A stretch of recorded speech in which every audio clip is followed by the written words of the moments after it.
So hey anime fans. The series name is What If Naruto Got Harem with Harley Quinn. So let's start the series. The rain in Gotham didn't fall so much as it hung in the air, a cold, grimy mist that clung to everything. It tasted of rust and old concrete. Naruto Uzumaki stood on a rooftop, his orange jacket a defiant splash of color against the sky the color of a bruise. He wasn't shivering. The cold was a distant, physical thing, easy to ignore. What he couldn't ignore was the wrongness. One moment, he had been meditating at the base of the Hokage monument, feeling the familiar churn of the Earth's natural energy. The next, a violent tear in space had swallowed him whole, spat him out here, and sealed itself shut without a trace. Kurama's voice, usually a constant rumble in the back of his mind, was gone. Not silenced, but absent. The connection was simply cut. For the first time in years, Naruto felt truly alone. This place had no chakra. Not a drop. The air was dead, heavy with the smell of smoke and something chemical. The buildings were huge, blocky, and dark, crammed together like tombstones. Down on the street, lights from cars and storefronts painted the wet asphalt in streaks of garish red and white. He saw people walking quickly, heads down, shoulders hunched. No one looked up. No one looked at each other. He'd been here for 3 hours. Long enough to learn that the writing on the signs wasn't a code he could crack, but a different language altogether. Long enough to feel the first prickle of genuine unease. He was powerful, yes. But power meant nothing if you didn't understand the rules of the game. A sound cut through the wet hiss of traffic. Not a fight, not exactly. More of a scuffle. A muffled yell, quickly cut off. It came from an alley 2 buildings over. Back home, he'd have been there in a flash. Here, he paused. He was a stranger. He didn't know the factions, the loyalties, the dangers. The thought lasted only a second. He was still himself. He landed silently on a fire escape overlooking the alley. Below, 3 men in rough clothes were crowded around a fourth, who was pinned against a wall.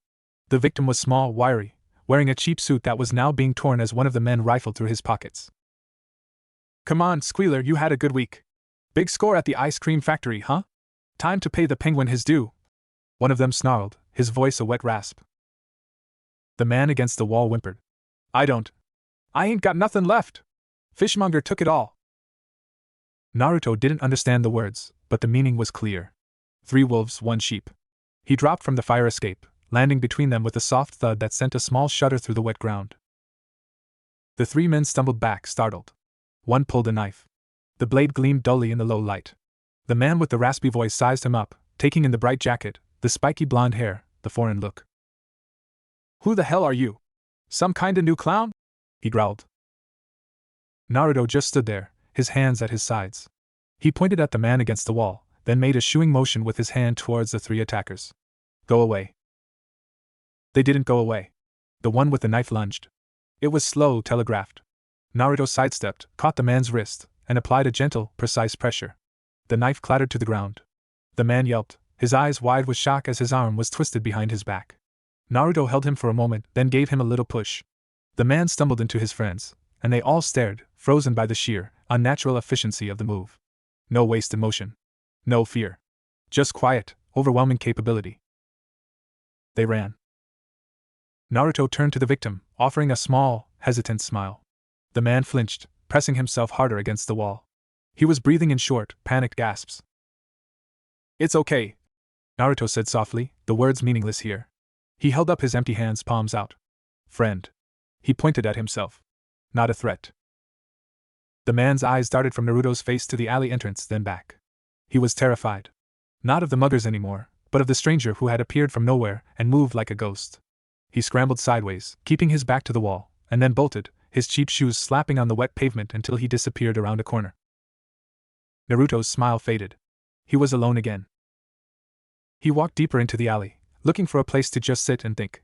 The rain was getting heavier, drumming on dumpsters and cardboard boxes. He passed a fire escape ladder that hung low, almost to the ground. A shape was perched on the bottom rung. A woman. She was sitting with her knees drawn up, a faded baseball bat balanced across them. She wore shorts and a tattered red and black jacket. Her hair was pulled back in pigtails, but they were messy, damp strands clinging to her neck and face. She wasn't looking at him. She was staring at the opposite wall, at a faded poster for a band he didn't know. He stopped a few feet away. She hadn't moved when he fought the men. She hadn't run. She was just here, in the rain. For a long moment, neither of them spoke. The only sound was the steady drumming of water on metal and concrete. Finally, she tilted her head, just a fraction. She still didn't look at him. "You don't sound like you're from around here," she said. Her voice was low, a little raspy, and utterly flat. It wasn't a question. It was an observation, stated simply. Naruto didn't understand the words, but he understood the tone. It wasn't hostile. It was tired. He just shook his head slowly. She finally turned to look at him. Her eyes were blue. A startling, bright blue in a face that was pale and smudged with what might have been dirt or old makeup. She studied him for a long, quiet moment, her gaze traveling from his wet hair to his muddy shoes. There was no fear in her look. No curiosity either. Just a deep, weary assessment. She lifted the bat, just a few inches, and used the end of it to point at a dark, recessed doorway a few feet further down the alley. A place where the rain wouldn't reach. "You gonna stand there all night?" she asked. He didn't move, not understanding. She saw the confusion in his eyes. With a soft sigh, she hooked a thumb towards the dry doorway. He got it then. An offer. He gave a single, small nod and walked over, sliding down the wall until he was sitting on the cold, damp stone. She turned back to staring at the wall. They sat like that, a few yards apart, for a long time. Two strangers in the rain, sharing nothing but silence and a dry patch of concrete. The tension wasn't loud. It was in the space between them, in the way her thumb absently traced a scratch on the bat's handle, in the way he listened to her breathing, trying to find a familiar cadence in this utterly alien world. The rain continued to fall, washing the filth of the city down the gutters, and the night settled around them like a held breath. Naruto woke to the smell of stale coffee and the sound of someone talking. Not to him. The voice came from inside the small, cluttered apartment the woman had led him to just before dawn. She hadn't spoken, just jerked her head for him to follow. He had, too tired and too lost to do anything else. The apartment was a chaos of mismatched furniture, stacks of old books, and clothes draped over every surface. The walls were covered, not with posters, but with sheets of paper covered in cramped handwriting, diagrams, and newspaper clippings connected by chaotic lines of red thread. It was like a spiderweb of a broken mind. The voice was coming from the bathroom. The door was ajar. "So obviously he's not from the Narrows. Or the Bowery. Or Metropolis. Or this planet, probably. The way he moved? That wasn't a brawl. That was a ballet. A very, very quiet, deadly ballet. And the jacket. My God, the jacket. Who wears that much orange? It's a cry for help, or a declaration of war." A pause. Naruto crept closer, his bare feet silent on the worn wooden floor. He peered through the gap. Harley was standing at the sink, looking into the mirror. She was talking to her own reflection. She'd washed her face, and without the smudged makeup, she looked younger. And more tired. Her hair was still damp, hanging in strings. "So, what's the play, Harl?" she asked her reflection, her voice dropping to a conspiratorial whisper. "The bat finds him? Tries to recruit him? Big, blue-eyed Boy Scout with a killer instinct? That'd be a first. Or maybe..." She leaned closer to the glass, her eyes narrowing. "Maybe he's a problem for him. New toy for the freak show. Can you imagine? Clown Prince meets Sunshine Ninja. That's a headline." She picked up a toothbrush, inspected it, and put it down without using it. Her reflection stared back, immobile. "He doesn't talk. Didn't make a sound all night. Just sat there like a lost puppy. A lost puppy that can break a man's arm without trying. So, is he dangerous? Or is he just lost?" She tilted her head, and for a split second, her reflection seemed to tilt a split second later. A tiny, jarring disconnect. Maybe both. Maybe that's the point. She looked down at the sink, her shoulders sagging. When she looked back up, the sharp, analytical glint in her eyes was gone. The woman in the mirror just looked sad. "He's not Puddin'," she whispered to the glass. "He's nothing like him. That's why I brought him here. Because he's not. He's quiet. You know? Just quiet." She turned the faucet on, let it run for a moment, then turned it off.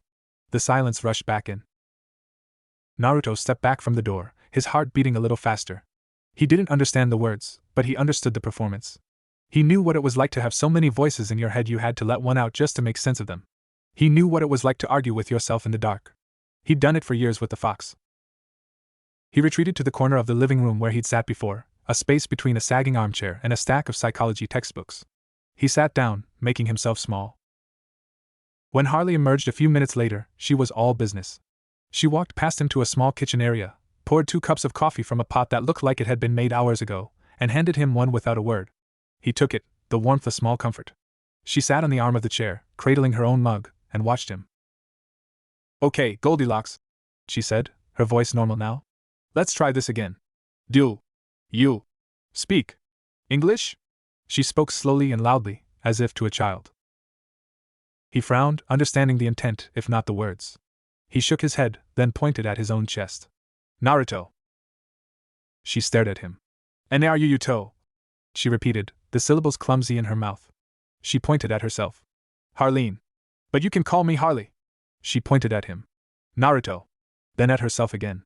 Harley. A flicker of understanding passed between them. Names. The first building block. For the rest of the day, they played a halting, frustrating game of charades. She'd point at an object, a lamp, a book, a window, and say the word. He'd repeat it, his accent mangling it. He tried to explain chakra, making gestures with his hands, miming energy flowing through his body. She watched, her head cocked, a psychologist studying a fascinating new specimen. She didn't mock him. She just observed. As dusk began to paint the grimy windows gray, she put on her jacket and picked up her bat. She looked at him, then pointed at the door, then at him. A question. Are you coming? He stood up, pulling on his own jacket. He had nowhere else to be. He followed her out into the Gotham night. She moved through the city like she owned it, or like she didn't care who did. Down alleys, across rooftops, through tunnels that smelled of piss and garbage. They stopped at a small, run-down grocery store where a tired-looking man behind the counter nodded at her silently. She grabbed a loaf of bread, some cheap luncheon meat, and a carton of eggs, tossing them into a bag. She didn't pay. The man just watched her go with an expression of weary resignation. Back outside, she handed the bag to Naruto. Food. She'd stolen food. For him. He looked at the bag, then at her. She was already walking, her back to him, not looking for thanks.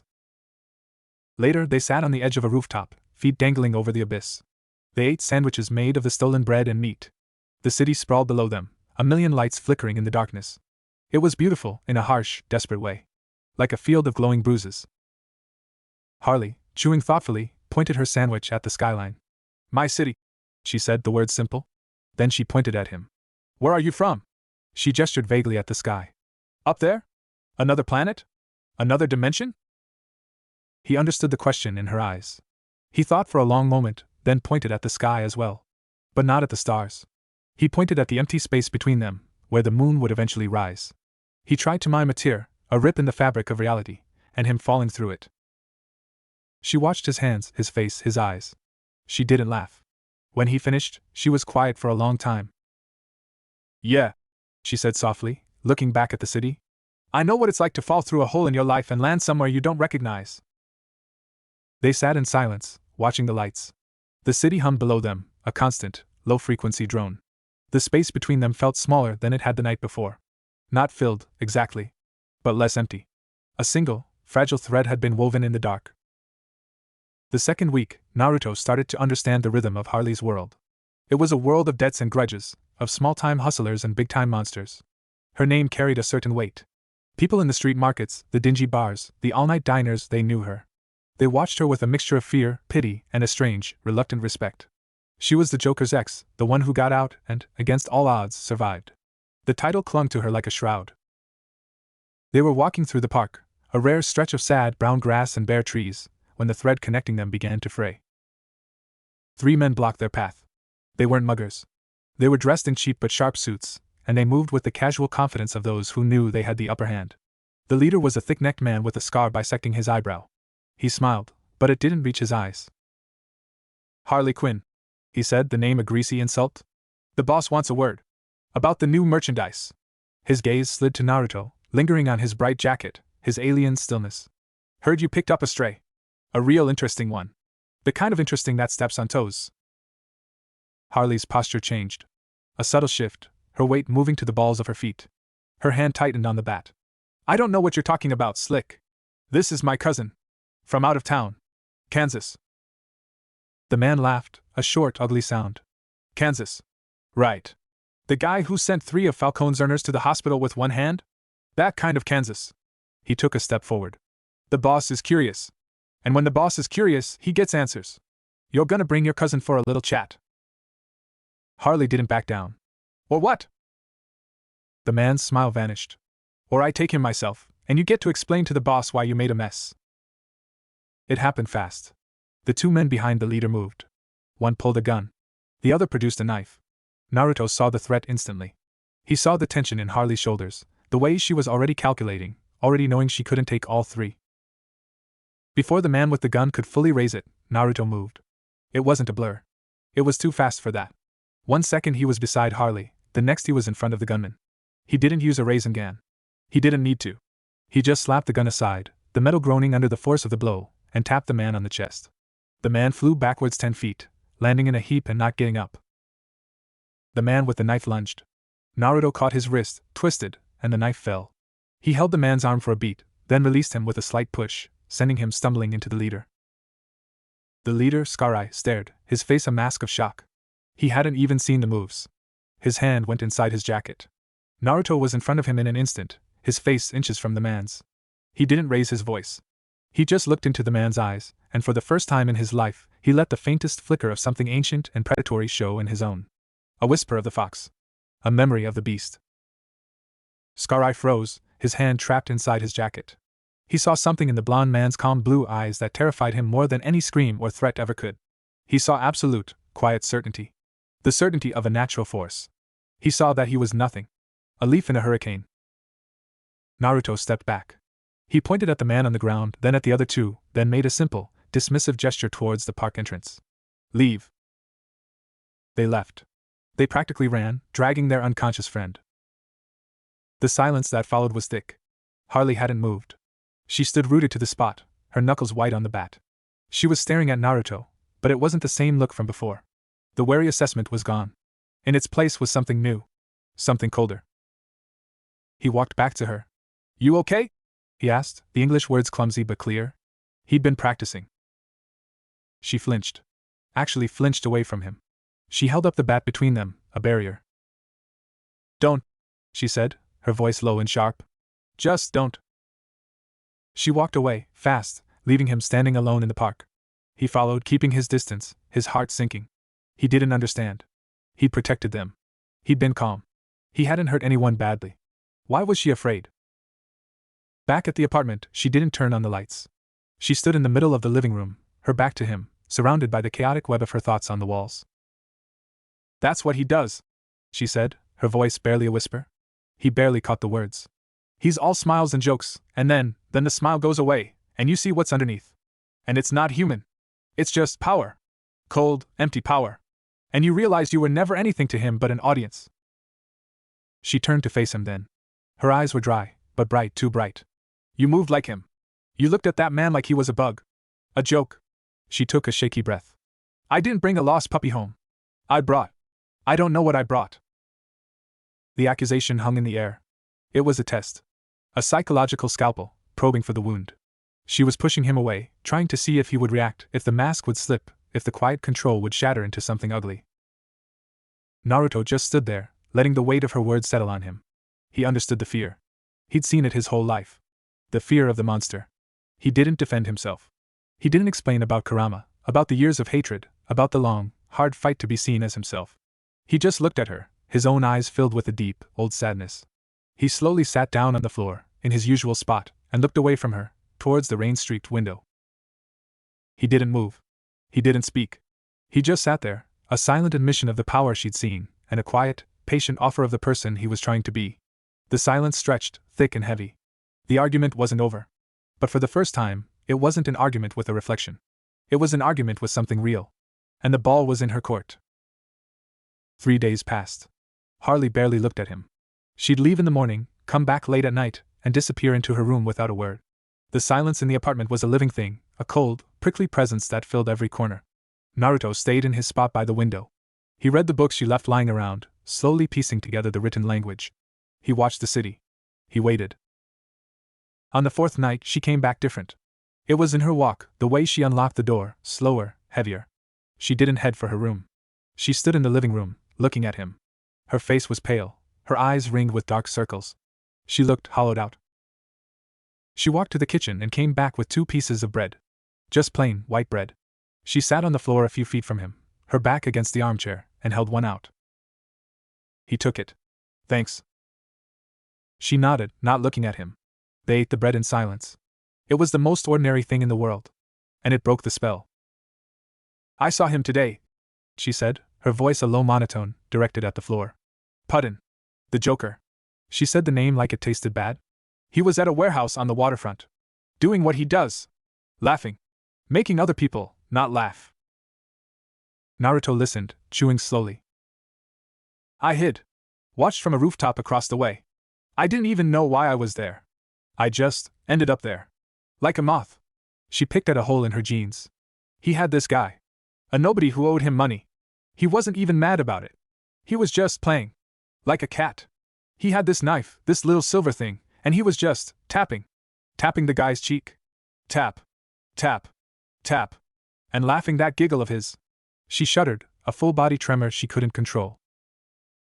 And I watched and I thought. I used to think that was love. That intensity.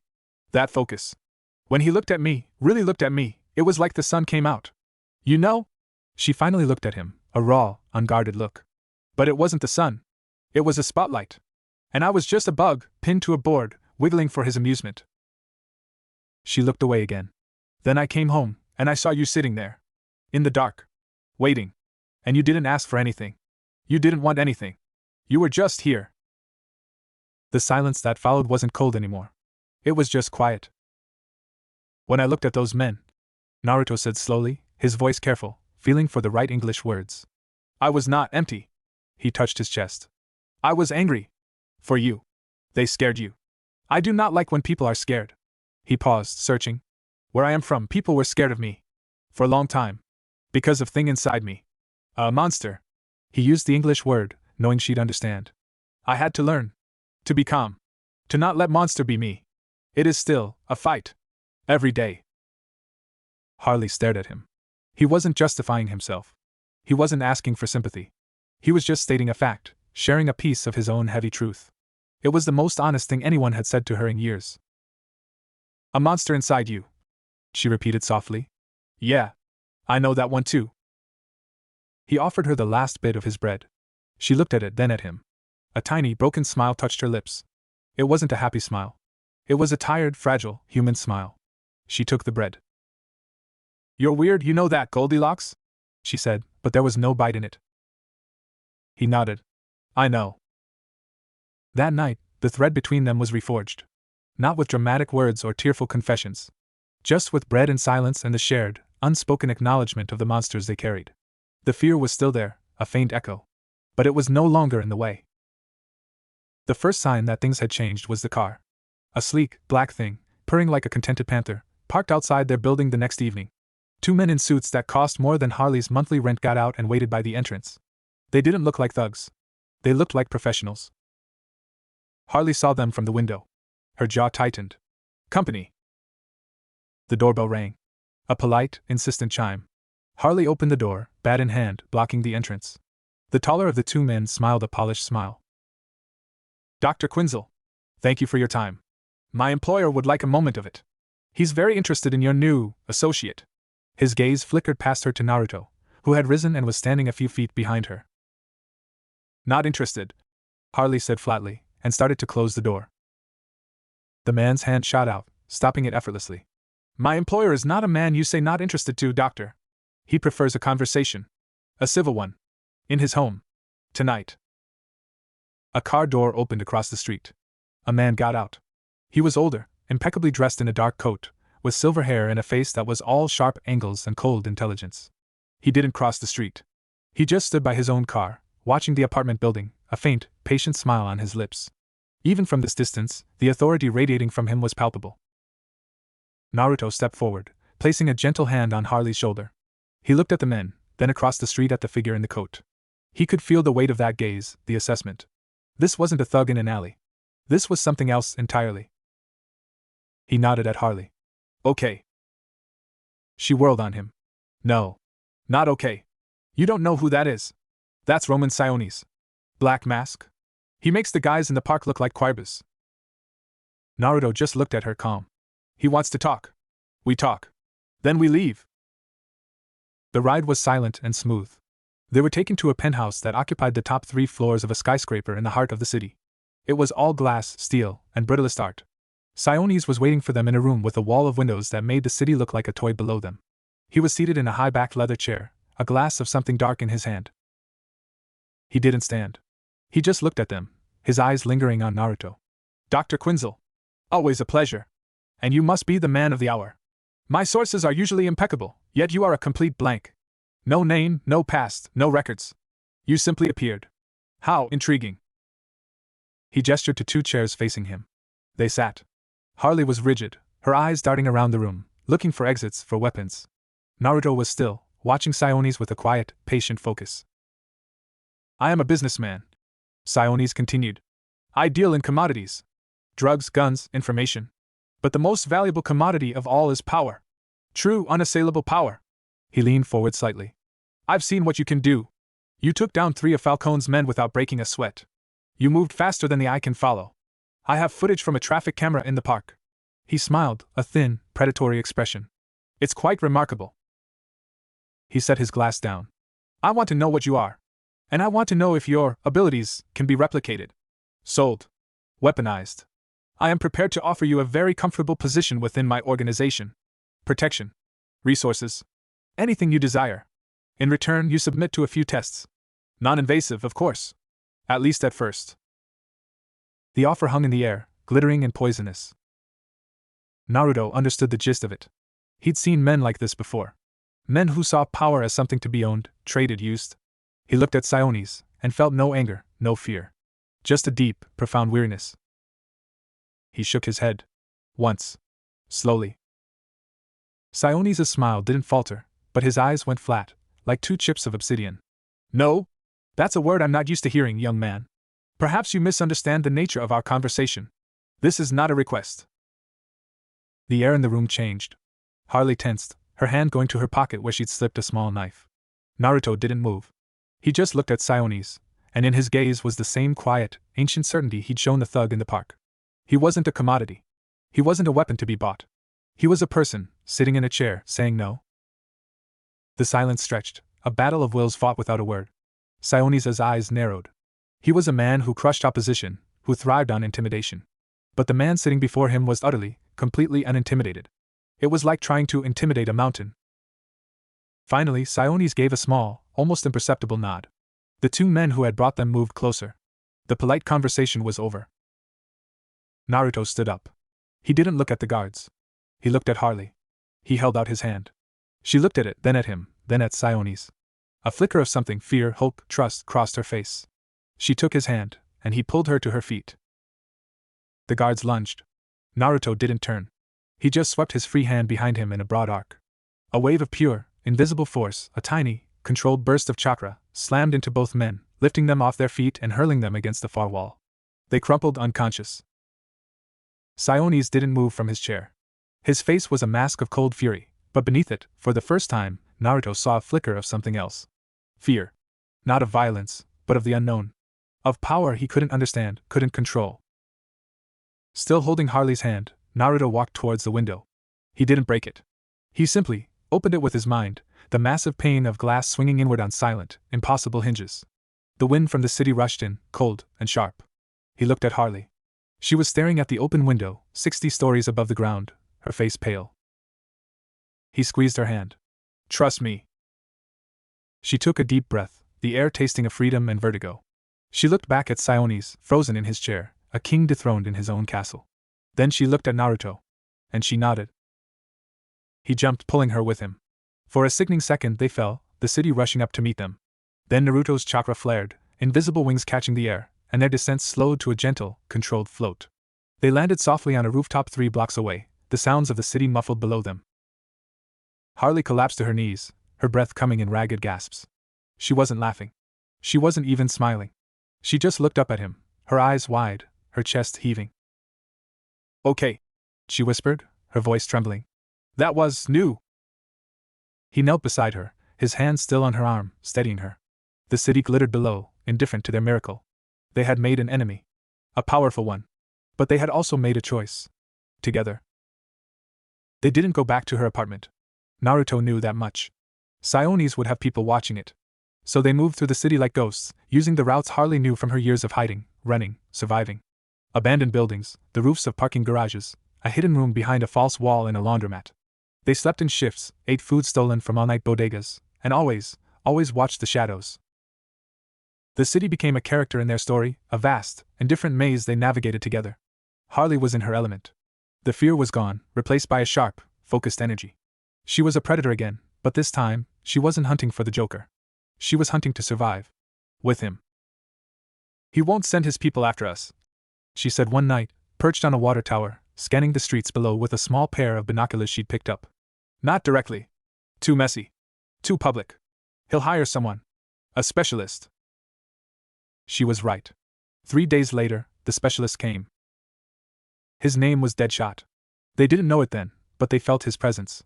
It was in the way a crowd on the street suddenly felt wrong, a single point of stillness in the flow of people. It was in the faint, red dot that danced across a wall for a fraction of a second before disappearing. A hunter, patient and precise. They were crossing an empty lot, a patch of wasteland between two abandoned factories, when Naruto felt it. A prickle of intent, focused and deadly. He didn't think. He just moved, shoving Harley to the ground behind a pile of rubble a split second before a high-caliber round tore through the space where her head had been. The crack of the rifle followed a heartbeat later, echoing off the brick walls. "Stay down," he whispered, his voice tight. He could feel the shooter's location now, a point of cold attention on a rooftop 300 yards away. The intent wasn't chaotic like the thugs. It was calm, professional, utterly lethal. Another shot. This one aimed at him. He saw the glint of light on the scope, the faint puff of dust as the shooter adjusted his aim. He could dodge it. He knew he could. But Harley was beside him, vulnerable. He made a decision. He gathered chakra, a dense, swirling ball in his palm, a Rasengan, small but potent. He didn't throw it. He held it, let the shooter see the glowing sphere of light in the gloom of the lot. On the rooftop, Floyd Lawton, Deadshot, paused. His finger rested lightly on the trigger. Through his scope, he saw the impossible. A ball of pure energy, humming with power, in the hand of his target. The target wasn't hiding. He was standing, partially exposed, looking directly at him. It wasn't a challenge. It was a question. "Is this what you want?" Lawton was a professional. He assessed threats. A man with a gun was a known quantity. A man with a ball of light in his hand was an unknown. Unknowns got you killed. He lowered his rifle, just an inch. A tactical retreat, not a surrender. He'd find another angle, another time. The contract wasn't worth dying for. Not today. The red dot vanished. The pressure in the air dissipated. Naruto released the Rasengan, letting the light fade. He crouched back down beside Harley, who was staring at him, her face ashen. "He's gone," Naruto said quietly. "For now." They moved again, deeper into the city's underbelly. They ended up in the sewers, in a wide, dry tunnel that served as a makeshift home for the homeless. A small community of fires and cardboard shelters. People looked up as they passed, wary, but too tired to challenge them. They found a spot away from the others, a recessed alcove behind a massive concrete pillar. They sat down, backs against the cold, damp stone. The adrenaline faded, leaving behind a bone-deep exhaustion. Harley leaned her head back, closing her eyes. When she opened them, she was looking at him. "You could have left," she said, her voice a low murmur in the echoing space. "Back at Sioniza's. On the roof. You could have just gone. Flown away. Left me behind." He looked at her. The orange of his jacket was dull in the low light of a distant fire, smudged with dirt and grime. He looked tired. He looked human. "Why would I do that?" She shook her head slowly. "Because I'm trouble. Because I'm baggage. Because everyone leaves eventually. Or they try to make you into something you're not." She gestured vaguely, taking in the sewer, their situation, her entire life. "This is what I am. Chaos. A mess. You don't have to be part of it." Naruto was quiet for a long moment, listening to the distant drip of water. He thought of Sasuke, of the years of chasing him, of the refusal to let go. He thought of Jiraiya, who saw a monster and chose to see a godson. He thought of Iruka, who saw a troublemaker and chose to see a student. "In my village," he said slowly, "there was a boy. He was my best friend. And he tried to kill me. Many times. He left. He chose darkness. And I..." He paused, finding the words. "I never stopped chasing him. Not because I was strong. Because he was my friend. You do not leave a friend because it is hard." He looked at her then, directly. "You gave me bread. You gave me a place to be dry. You talked to me when you did not have to. You are not a mess. You are just hurt. I know hurt." The word hung in the damp air. Hurt. It was so simple, so reductive, and yet it was the most accurate description of her life anyone had ever given her. Not crazy. Not chaotic. Just hurt. She didn't cry. She was too tired for that. She just looked at him, and in the dim, flickering light of a homeless man's fire in a Gotham sewer, something fundamental shifted between them. He wasn't a patient. He wasn't a project. He wasn't a weapon. He was just a man who understood. And for the first time in longer than she could remember, she felt like maybe, just maybe, she wasn't completely alone. The tear in the sewer wall wasn't there the night before. Naruto was sure of it. It was a hairline fracture, almost invisible, but it hummed with a frequency only he could feel. A faint, discordant note in the silent world. He pressed his palm to the cold concrete and felt it. A whisper of something familiar, like a memory of home. Harley watched him from their spot, her eyes sharp. She'd been watching him more and more, not with suspicion, but with a quiet, clinical curiosity. She saw the change in him the moment his hand touched the wall. The tension in his shoulders, the slight furrow of his brow. "What is it?" she asked, getting to her feet. He didn't answer right away. He closed his eyes, focusing. The whisper was faint, nearly drowned out by the sheer deadness of this world. But it was there. A tiny echo of chakra. His chakra. From the moment he'd arrived. "The place I came through," he said quietly. "It left a mark. A scar. It's still here. Faint. But here." She moved to stand beside him, looking at the crack. To her, it was just a crack. "Can you follow it? Back to where you came from?" He opened his eyes. The question hung in the air, heavy with implication. Could he? Probably. It would take time, effort, a careful threading of his own energy through the faded echo. It was a path. A way home. He looked at the crack, then at her. Her face was carefully blank, but he saw the flicker in her eyes. The same look she'd had when she talked about her reflection. The fear of being left. "Maybe," he said. They spent the next days following the echo. It led them on a winding path through the city's underbelly, through more sewers, through abandoned subway tunnels, through the basements of buildings that had been condemned for decades. Harley knew these places. She navigated them with ease, a silent shadow at his side. The hunter, Deadshot, was a distant memory. Sionis, for now, seemed to have backed off. Their world had shrunk to this, the hunt for the echo. The trail grew stronger as they went. The hairline cracks in walls became more frequent, the air in certain tunnels feeling subtly charged, like before a thunderstorm. Naruto could feel it building, a resonance with his own chakra that was both comforting and unsettling. It was a thread pulling him back to his own world, his own life, his own people. They finally found it. In the deepest, oldest part of the subway system, a station that had been closed for decades.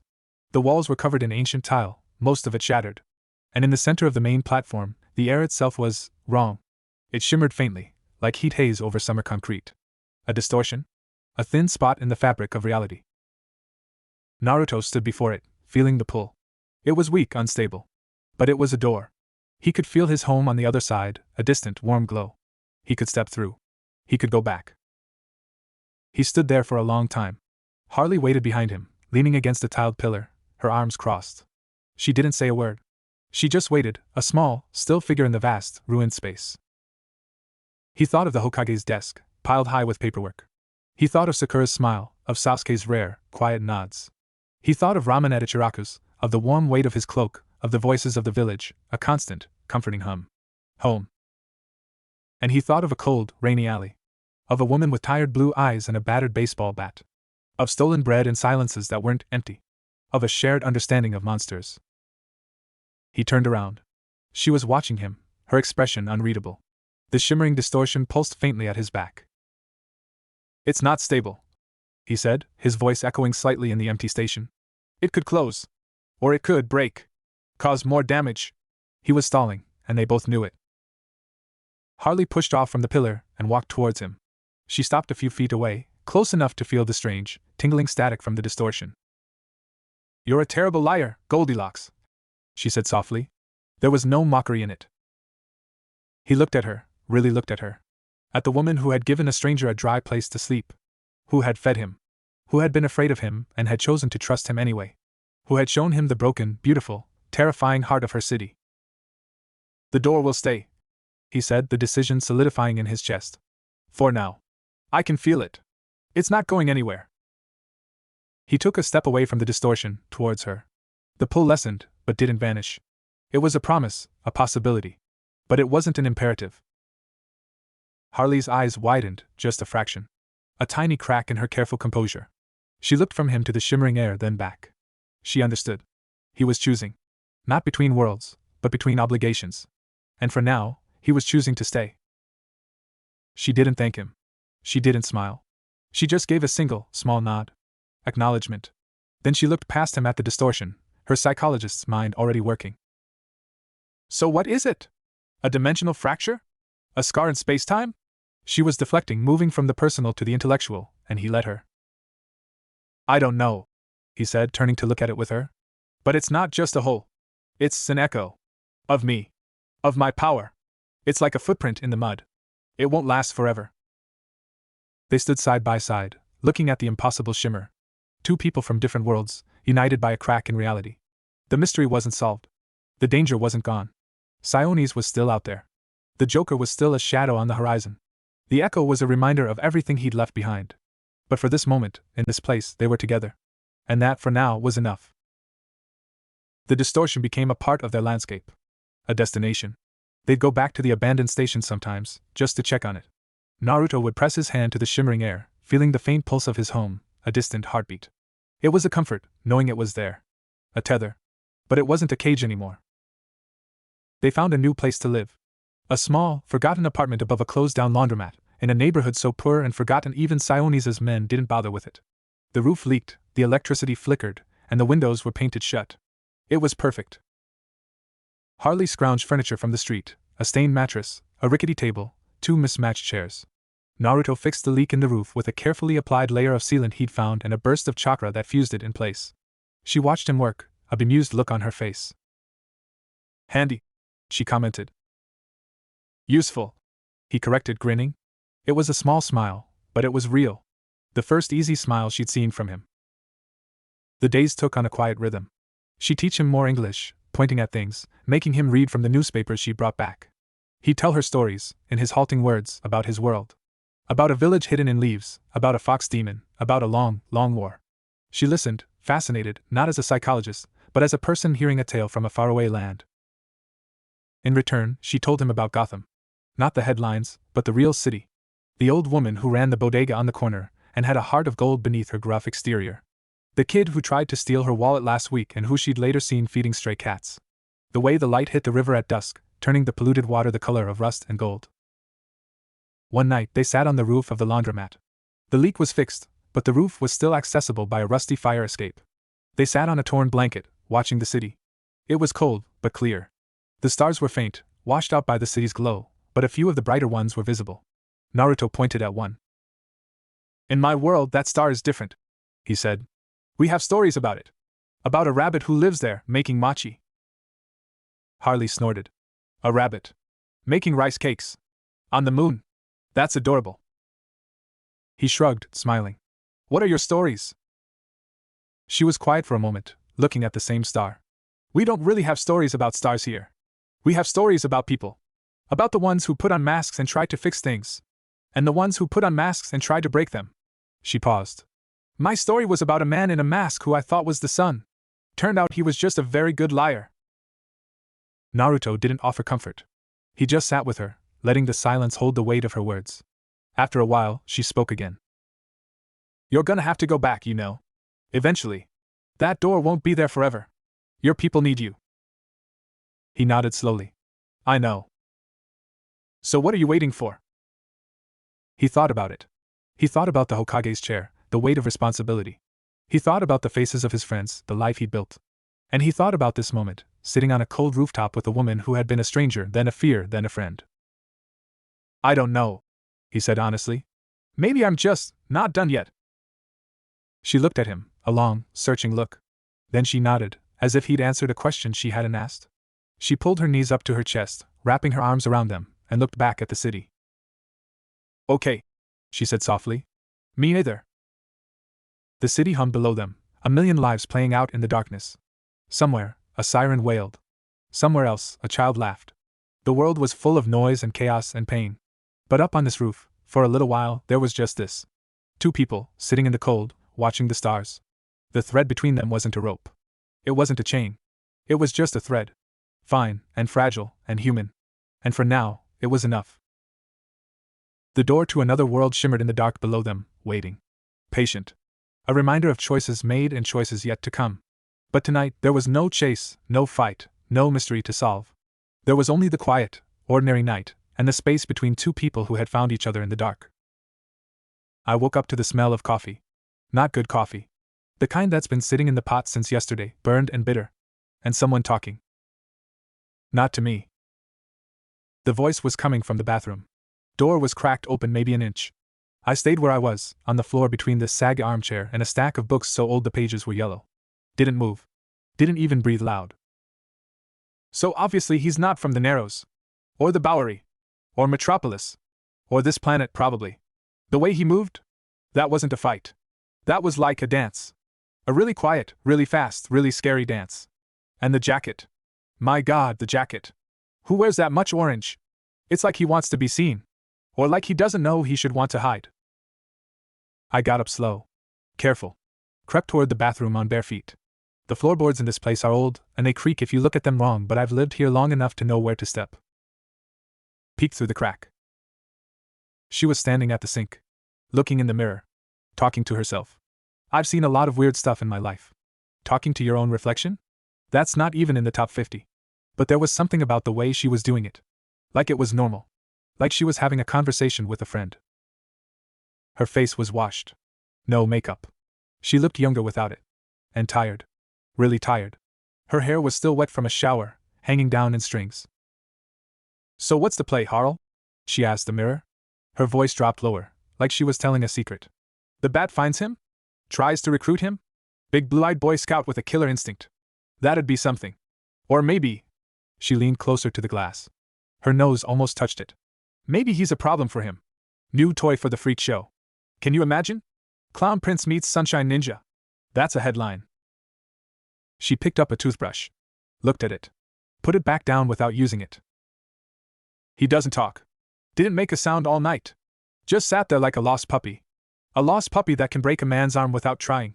She tilted her head. The reflection tilted a split second later. Just a little off. Made my stomach feel weird. So, is he dangerous? Or is he just lost? She looked down at the sink. Shoulders dropped. When she looked back up, the sharpness was gone from her eyes. The woman in the mirror just looked sad. He's not Puddin', she whispered. He's nothing like him. That's why I brought him here. Because he's not. He's quiet. You know? Just quiet. She turned the faucet on. Let it run for a few seconds. Turned it off. Silence. I stepped back from the door real slow. My heart was beating faster than it should have been. Not because I was scared. I don't get scared easy anymore. Too much has happened. But because I recognized something. That feeling of having so much noise inside your head you have to let some of it out just to breathe. I used to do that. Before. When it was just me and the fox and nobody else. I'd talk to myself too. Argue with myself. It's lonely, being the only one who understands what's going on in your own head. I went back to my spot. Sat down. Made myself small. She came out a few minutes later. Different person. The one from the alley. Business mode. Walked right past me to the kitchen, poured 2 cups of that burned coffee, and handed me one without even looking at me. I took it. Warm hands. Good. She sat on the arm of the chair. Held her own mug with both hands. Watched me. Okay, Goldilocks, she said. Regular voice now. Let's try this again. Do you speak English? Slow and loud. Like I was a kid. Or stupid. I understood what she was asking even if I didn't know the words. Shook my head. Pointed at my chest. Naruto. She stared at me for a second. Naruto. Sounded wrong. Clumsy. She pointed at herself. Harleen. But you can call me Harley. Pointed at me again. Naruto. Pointed at herself. Harley. Nodded. Got it. Names. We did that for hours. She'd point at stuff. Lamp. Book. Window. Say the word. I'd repeat it. Sounded terrible. My mouth doesn't work right with this language. Too many sounds that don't exist back home. I tried to explain chakra. Made gestures with my hands. Showed energy flowing. She watched me like I was a bug under glass. Not mean. Just studying. By the time the windows started getting gray again, I was exhausted. My brain hurt. But I'd learned maybe 50 words. Maybe. She put on her jacket. Picked up the bat. Looked at me. Pointed at the door. Then at me. Question. You coming? I stood up. Put on my own jacket. Didn't have anywhere else to be. She moved through the city like she owned it. Or like she didn't care who did. Down alleys I wouldn't have noticed. Across rooftops that didn't look like you could get to them. Through tunnels that smelled like people had died in them. I followed. Kept up easy. She glanced back once, saw me right behind her, and her eyebrows went up just a little. Then she kept going. We stopped at a little grocery store. Run down. Lights flickering. A tired-looking guy behind the counter. He saw her and just nodded. Like this was normal. She grabbed a loaf of bread. Some meat. Eggs. Put it all in a bag. Walked out. Didn't pay. The guy just watched her go. Looked tired. Like he'd given up on being surprised a long time ago. Outside, she handed me the bag. Food. She'd stolen food. For me. I looked at the bag. Looked at her. She was already walking. Didn't look back. Didn't wait for a thank you. Later. Rooftop. Feet hanging off the edge. City below us like a million little lights. Ugly and beautiful at the same time. Like a bruise that glows. We ate sandwiches. Bread and meat. Simple. Good. She pointed her sandwich at the skyline. My city! Then pointed at me. Where are you from? Made a gesture at the sky. Vague. Up there? Another planet? Another dimension? I understood the question. Thought about it for a minute. Then pointed at the sky too. But not at the stars. At the empty space between them. Tried to show her with my hands. A tear. Ripping open. Me falling through. She watched my hands. My face. My eyes. Didn't laugh. Didn't look at me like I was crazy. When I finished, she was quiet for a long time. Yeah, she said finally. Soft. Looking back at the city. I know what it's like to fall through a hole in your life and land somewhere you don't recognize. We sat there. Watched the lights. The city hummed below us. Constant. Low. Like a heartbeat that never stops. Didn't feel as far apart as we did last night. Not close exactly. Just less empty. Wind picked up. Cold. She hugged her knees. You cold? I asked. One of the new words. She looked at me. Shook her head. Used to it. Nodded. Looked back at the lights. After a while, she said, You're weird, you know that? Thought about it. Maybe. She almost smiled. Didn't quite get there. But almost. We stayed up there until the sky started getting light at the edges. Then we went back down. Into the city. Her city. And I followed because I didn't know where else to go, and because she hadn't told me to leave yet, and because somehow, in a place where everything was wrong, she felt like the only thing that wasn't.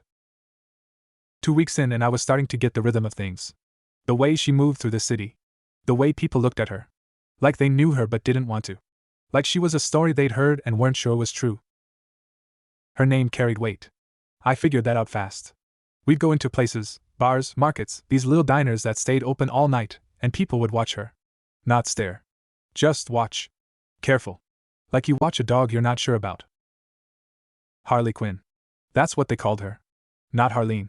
Not ever. Harley Quinn meant something here. Meant she belonged to someone once. Someone bad. Someone they were all still scared of. I didn't ask. Wasn't my business.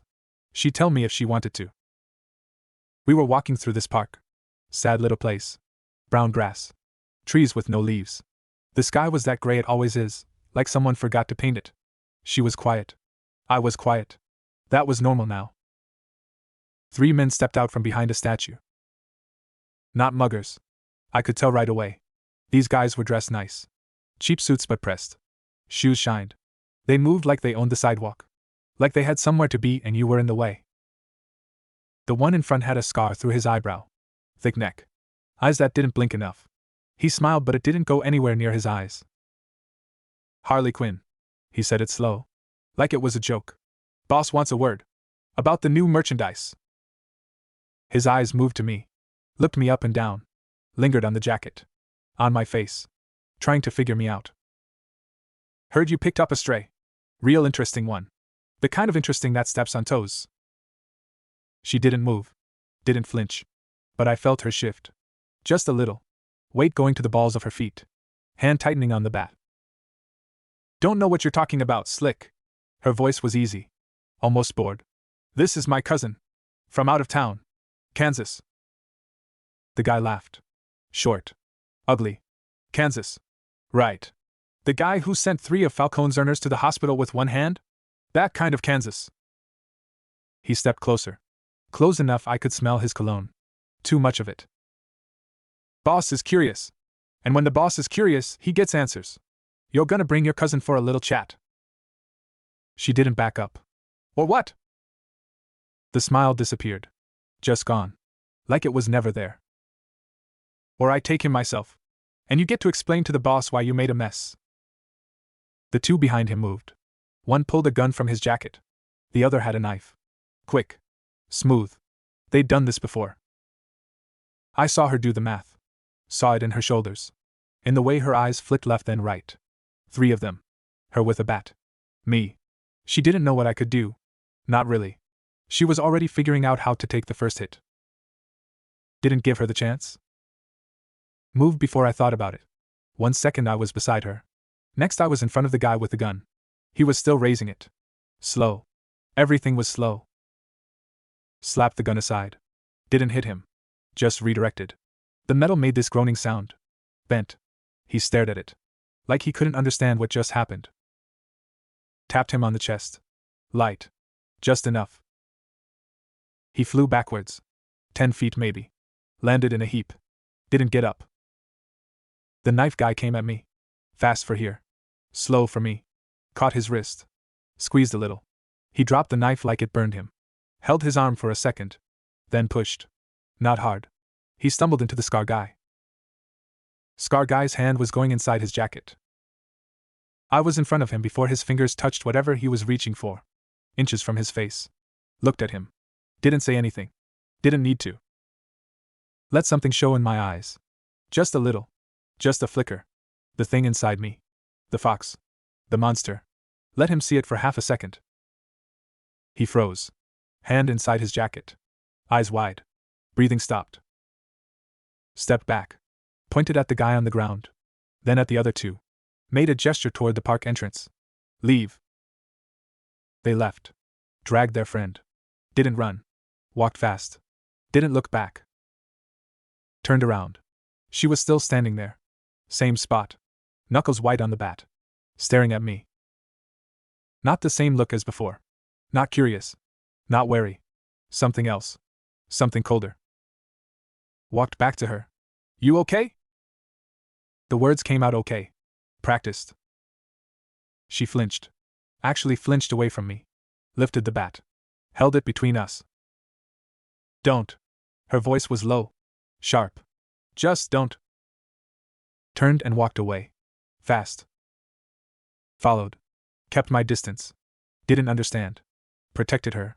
Was calm. Didn't hurt them bad. Why was she scared? She went into the apartment building. Up the stairs. I waited outside the door for a long time before going in. She was standing in the middle of the living room. Back to me. Lights off. Looking at the walls. All those papers. All that thread. Her brain spilled out everywhere. That's what he does. Her voice was barely a whisper. I almost didn't catch it. He's all smiles and jokes. And then the smile goes away. And you see what's underneath. And it's not human. It's just power. Cold. Empty. And you realize you were never anything to him but an audience. She turned around. Eyes dry but bright. Too bright. You moved like him. You looked at that man like he was a bug. A joke. She took a breath. Shaky. I didn't bring a lost puppy home. I don't know what I brought. Stood there. Let her words hit. Understood. She'd seen something familiar. Something that hurt her before. Didn't defend myself. Didn't explain about Kurama. About the years of people looking at me the same way. About the fight. The long fight. To be seen as me. Not the monster. Just looked at her. Let her see my eyes. Let her see the sad in them. The old sad? The one that's been there since I was a kid. Sat down. Slowly. On the floor. My spot by the window. Looked away from her. At the rain on the glass. Didn't move. Didn't speak. Just sat. The silence was thick. Heavy. Could feel her behind me. Breathing. Thinking. Fighting her own fight. Heard her move finally. Soft steps. The door to her room closing. Not loud. Just closed. Sat there all night. Watched the rain. Listened to the city. Waited. Didn't sleep. 3 days. 3 days she barely looked at me. Leave in the morning. Come back late. Go straight to her room. No words. No coffee. Nothing. I stayed in my spot. Read her books. Learn more words. Watch the window. Waited. On the 4th night she came back different. Heard it in the door. Slower. Heavier. The lock took longer. Like her hands weren't working right. She came in. Stood in the living room. Looked at me. Face pale. Dark circles under her eyes. Looked hollow. Like someone scooped out the inside. Walked to the kitchen. Came back with 2 pieces of bread. Plain white bread. Sat on the floor a few feet from me. Back against the armchair. Held one out. Took it. Thanks. She nodded. Didn't look at me. We ate the bread. Ordinary. Simple. It broke something. Saw him today. Her voice was low. Flat. Directed at the floor. Puddin'. The Joker. She said the name like it tasted bad.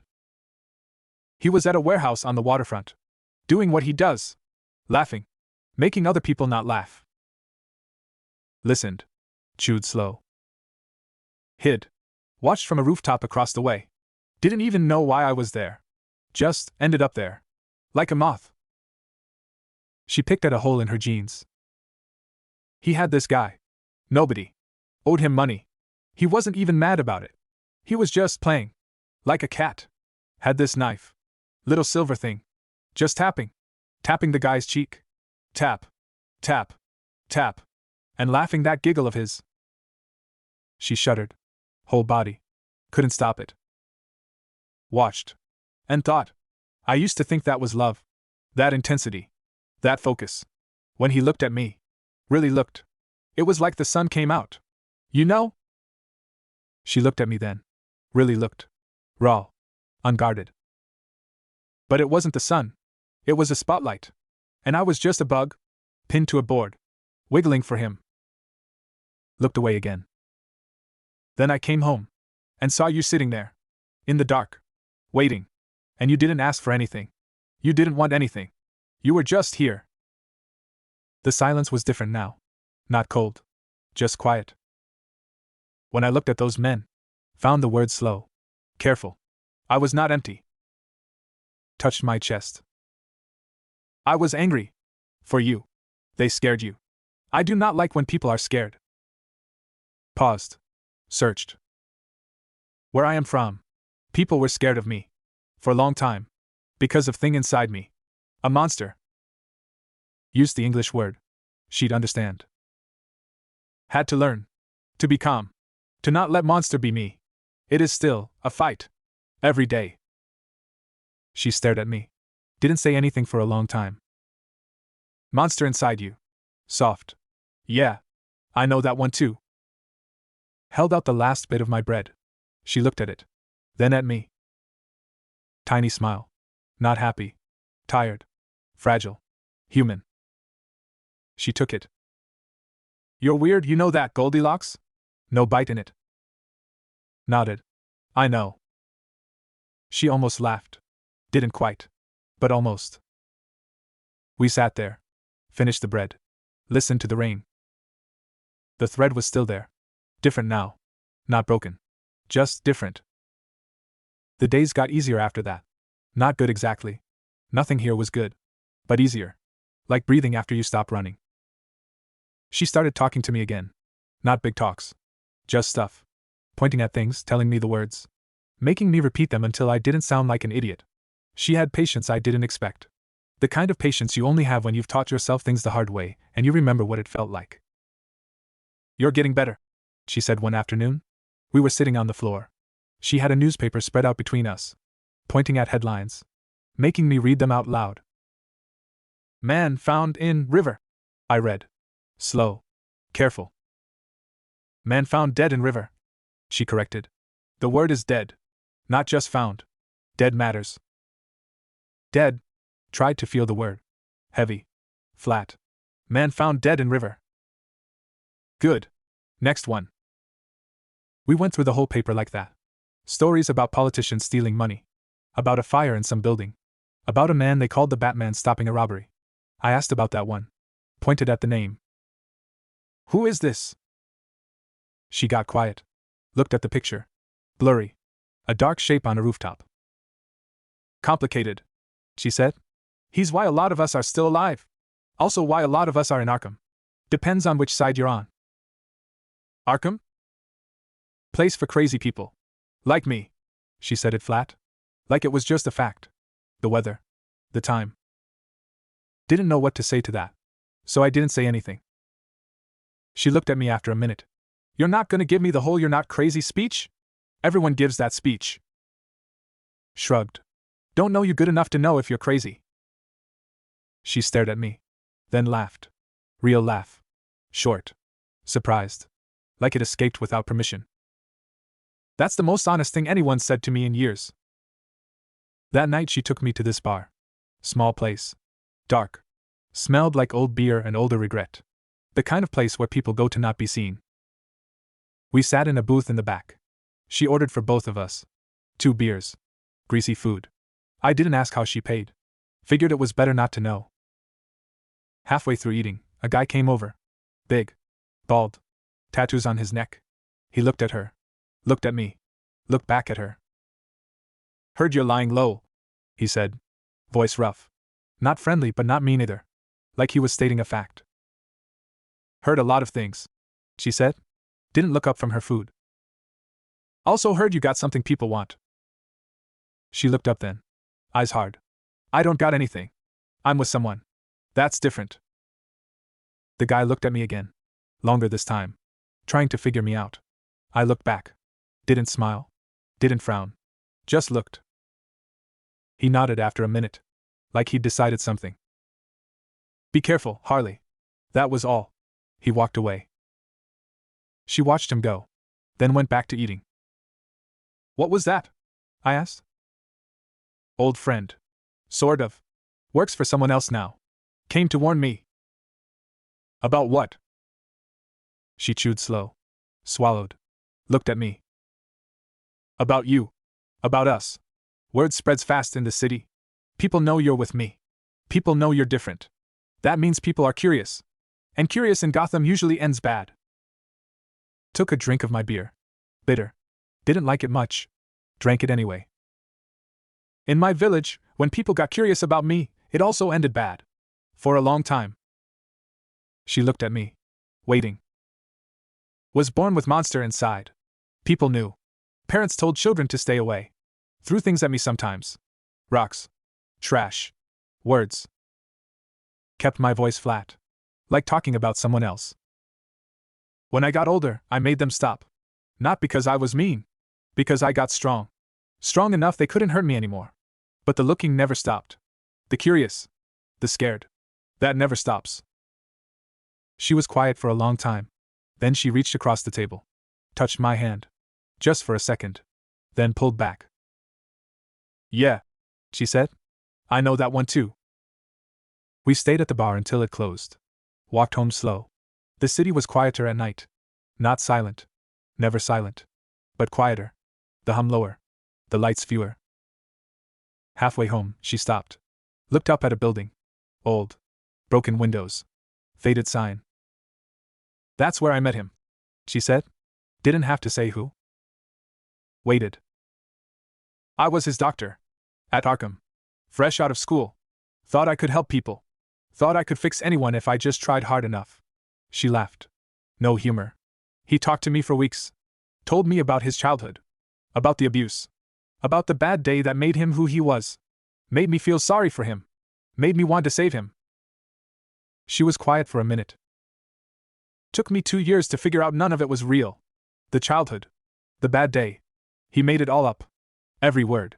Just to get inside my head. And I let him. Opened the door and let him walk right in. Started walking again. I walked beside her. When I finally got out, really got out, I came here. Stood right here. And promised myself I'd never be that stupid again. Never let someone in like that. She looked at me sideways. Then you showed up. Silent. Weird. Eating bread in my alley like a stray cat. And I let you in anyway. Didn't know what to say. So I didn't say anything. We walked the rest of the way in silence. Next morning, she woke me up early. Shook my shoulder. Held up a jacket. Black. Plain. Not my orange one. Put this on. We're going out. Looked at the jacket. Looked at her. Yours stands out too much. Everyone in the city knows about the guy in the bright jacket by now. Time to blend. Took the jacket. Put it on. Fit okay. Felt wrong though. Like wearing someone else's skin. She nodded. Grabbed her bat. Headed out. We went to the market. Busy place. Crowded. People selling everything. Fruits. Clothes. Old electronics. Stolen stuff probably. She moved through the crowd like water. I followed. Stopped at a stall selling scarves and hats. An old woman sat behind it. Face like crumpled paper. Eyes sharp. Harley, the woman said. Nodded. Greta. Harley nodded back. Picked up a blue scarf. Felt it. Put it down. Picked up a black one. Here you're making friends, Greta said. Looked at me. Here you're still running your mouth, Harley said. No heat in it. Greta laughed. Toothless. This city talks, girl. You know that. Boy who came from nowhere. Boy who fights like 10 men. Boy who stays with Harley Quinn. She shook her head. Makes people wonder. Let them wonder. Harley picked out 2 scarves. Black and gray. Pulled money from somewhere. Put it on the counter. More than the scarves cost. Greta looked at the money. Looked at Harley. Nodded slow. You be careful, girl. Both of you. There's sharks in this water. We know. Walked away. Harley handed me the gray scarf. Kept the black one. Put it on. Cold out? Put it on. She was right. It was cold. The scarf helped. We walked to the edge of the market. Near the river. The water looked dirty. Brown. Things floating in it I didn't want to look at close. She leaned on a railing. Looked at the water. Greta's okay. She's been here forever. Knows everything. Sees everything. People pay her for information. She gave us that for free. Why? Because she likes me. Because she watched me fall apart and put myself back together. Because she's one of the few people in this city who doesn't want anything from me. Looked at the water too. Hard to find people like that. Yeah. Quiet. It is. We stood there for a long time. Watching the dirty river. The gray sky. The city on the other side. Ugly and beautiful at the same time. Like everything here. I had someone like that. I said. Old man. Teacher. He wanted things from me. Wanted me to be strong. Wanted me to be good. But he also just wanted me. To be okay. To be happy. She looked at me. He died. Before I could tell him stuff. Before I could be what he wanted. What did he want? Thought about it. Jiraiya's face. His laugh. His stupid books. The way he looked at me sometimes. Proud. He wanted me to be Hokage. Leader of my village. Wanted me to be respected. Wanted people to stop being scared of me. Did you? Became Hokage? Yeah. Eventually. After he was gone. He never got to see it. She was quiet. Then, he saw. They always see. That's the thing about people who love you. They see everything. Even when they're not there. Looked at her. She was still looking at the water. Face calm. But her eyes were wet. Just a little. You had someone like that? She nodded. Slow. My grandma. Raised me. Worked 3 jobs to send me to school. Wanted me to be a doctor. Wanted me to help people. A pause. She died before I graduated. Before I became what she wanted. Before everything fell apart. She saw. I said. They always see.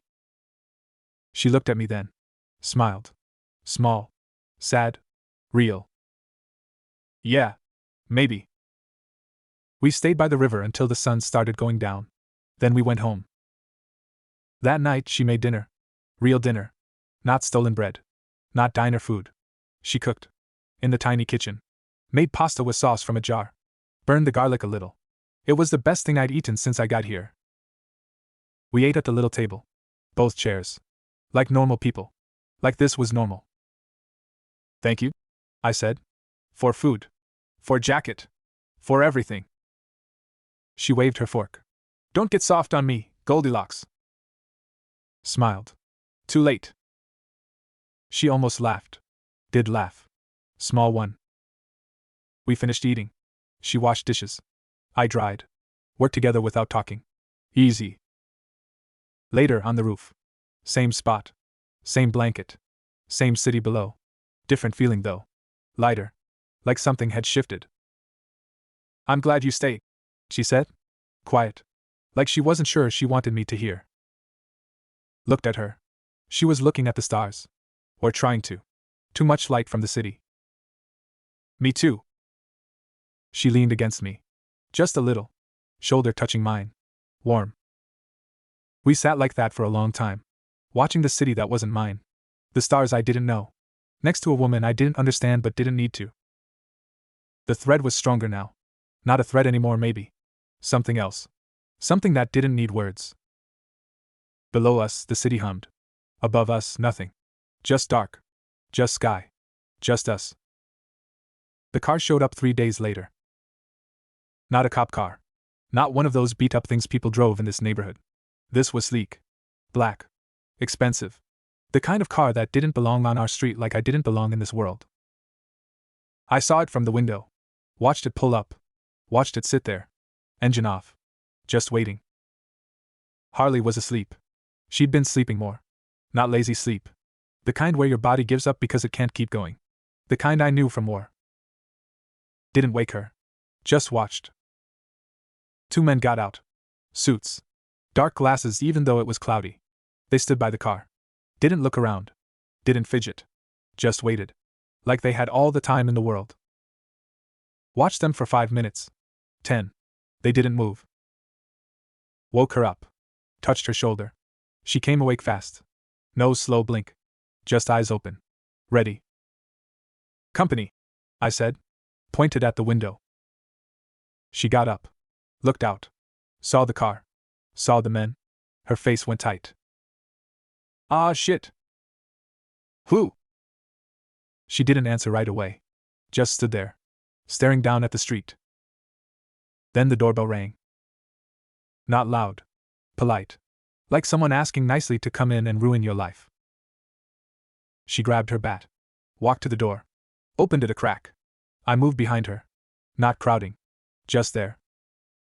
The taller one smiled. Perfect teeth. Empty eyes.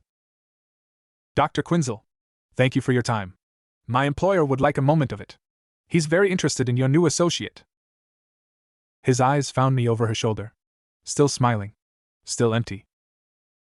Not interested, she said. Started closing the door. His hand caught it. Easy. Like he knew she'd try. Like he'd practiced this. My employer is not a man you say not interested to, doctor. He prefers a conversation. Civil, in his home. Tonight. Down on the street, another car door opened. A man got out. Older. Silver hair. Dark coat. Face like a knife blade. He stood by his car. Didn't cross the street. Just stood there. Watching our building. Smiling a little. Like he knew how this would end. I felt her tense. Felt the fear under it. Not for herself. For me. Put my hand on her shoulder. Squeezed once. Looked at the men. Then at the man across the street. Felt the weight of his looking. The assessment. This wasn't a thug. This was something else. Okay, I said. She spun. No. Not okay. You don't know who that is. That's Roman Sionis. Black mask. He makes the guys in the park look like quibus. Looked at her. Calm. He wants to talk. We talk. Then we leave. She stared at me. Jaw tight. Then she looked back at the man across the street. At the car. At the suits. Yeah, she said quiet. Okay. But if this goes bad, I'm blaming you. Almost smiled. Fair. The ride was smooth. Too smooth. The kind of car that doesn't feel the road. Leather seats. Cold air. The two suits sat up front. Didn't talk. Didn't look back. Just drove. Harley sat next to me. Hands in her lap. Still. Too still. Watching everything. Counting exits. Counting men. Doing the math I'd seen her do before. Took her hand. She looked at me. Squeezed back. Didn't let go. We went up. Elevator. Fast. Smooth. No numbers. Just going up until my ears popped. The doors opened into a room that was mostly windows. City everywhere. Below us. Around us. Like standing on glass. He was waiting. Roman Sionis. Black mask. Sitting in a big leather chair. Drink in his hand. Looking at us like we were bugs he hadn't decided about yet. Dr. Quinzel. Voice smooth. Polished. Always a pleasure. He looked at me. Longer. Eyes traveling. Jacket. Face. Hands. Trying to find the thing that made me different. And you must be the man of the hour. My sources are usually impeccable. Yet you are a complete blank. No name. No past. No records. You simply appeared. Gestured at two chairs across from him. We sat. Harley perched on the edge. Ready to move. I sat back. Watched him. I am a businessman. He said it like a fact. Like the sun rising. I deal in commodities. Drugs. Guns. Information. But the most valuable commodity of all is power. True. Unassailable. Power. Lean forward. Just a little. I've seen what you can do. 3 of Falcone's men. No sweat. Faster than the eye can follow. I have footage from a traffic camera in the park. Smiled. Thin. Quite remarkable. Set his drink down. I want to know what you are. And I want to know if your abilities can be replicated. Sold. Weaponized. I am prepared to offer you a very comfortable position within my organization. Protection. Resources. Anything you desire. Paused. Let it hang. In return, you submit to a few tests. Non-invasive, of course. At least at first. The words sat there. Shiny. Poisonous. Understood what he was saying. Men like this. Seen them before. In my world. In yours. They see power and want to own it. Want to put it in a box. Put a price on it. Use it. Shook my head. Once. Slow. His smile didn't move. But his eyes went flat. Like someone turned off a light inside. No? That's a word I'm not used to hearing, young man. Perhaps you misunderstand the nature of our conversation. This is not a request. The air changed. Harley's hand went to her pocket. Knife there. I knew without looking. Didn't move. Just looked at him. Let him see what was in my eyes. Not anger. Not fear. Just quiet. The same quiet I'd shown the man in the park. The same quiet that made Deadshot lower his rifle. This man wasn't a threat. He was a man in a chair. With money and suits and a tall building. None of it mattered. He looked at me. I looked at him. The room got very still. Then he nodded. Small. Almost nothing. The two suits moved. Stood up. Held out my hand to Harley. She took it. Pulled her up. The suits lunged. Didn't turn. Just swept my free hand behind me. A wave. Small. Controlled. Just enough. They hit the wall. Stayed there. Out. Sionis didn't move from his chair. But I saw it. Under the cold fury. Fear. Not of me hitting him. Of not understanding. Of something he couldn't control. Still holding Harley's hand. Walked to the window. Big glass. City below. 60 stories maybe. Opened it with my mind. Just reached out and pushed. The glass swung in. Silent. Wrong. Wind rushed in. Cold. Sharp. Smell of the city. Far below. Looked at Harley. She was staring at the open window. At the nothing between us and the ground. Face pale. Squeezed her hand. Trust me. She looked at me. Then at Sionis. Frozen in his chair.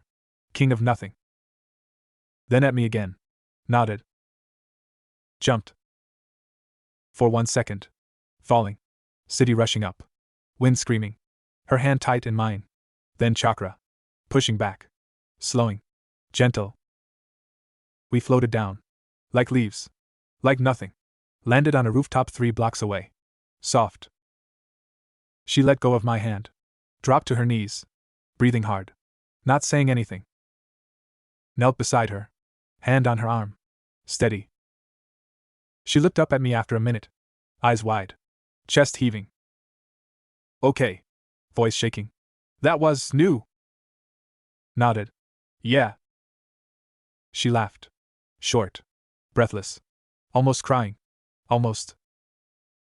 We just jumped off a building. We just flew. We just told Black Mass to go fuck himself from 60 stories up. Guess so. She kept looking at me. Like she was seeing something different. Something she hadn't noticed before. You're not from anywhere, are you? Not just another place. Another, everything. Shook my head. Another world. Told you. Yeah. Quiet. You did. We sat there on that rooftop. Cold wind. City lights. Far above, the window we jumped from was probably still open. Sione's probably still sitting there. Trying to understand what just happened. Didn't matter. We can't go back, she said after a while. To the apartment. He'll have people watching. Where then? She thought about it. Looked out at the city. The millions of lights. The millions of places to hide. I know places. From before. When I was running from him. From Put and Dot. She stood up. Held out her hand. I took it. She pulled me up. Come on, Goldilocks. Time to show you how to really disappear. We walked to the edge of the rooftop. Looked down at the streets. The people. The cars. The life going on like nothing happened. Not jumping again, she said. Stairs this time. Almost smiled. Okay. We went down. Into the city. Into the dark. 2 people with nowhere to go and no one to count on but each other. The thread was different now. Stronger. Tied tighter. Not by words. By gravity. By falling. By trust. Behind us, 60 stories up, a window stayed open. A man stayed frozen. A question stayed unanswered. Ahead of us, nothing but night. But we walked into it together.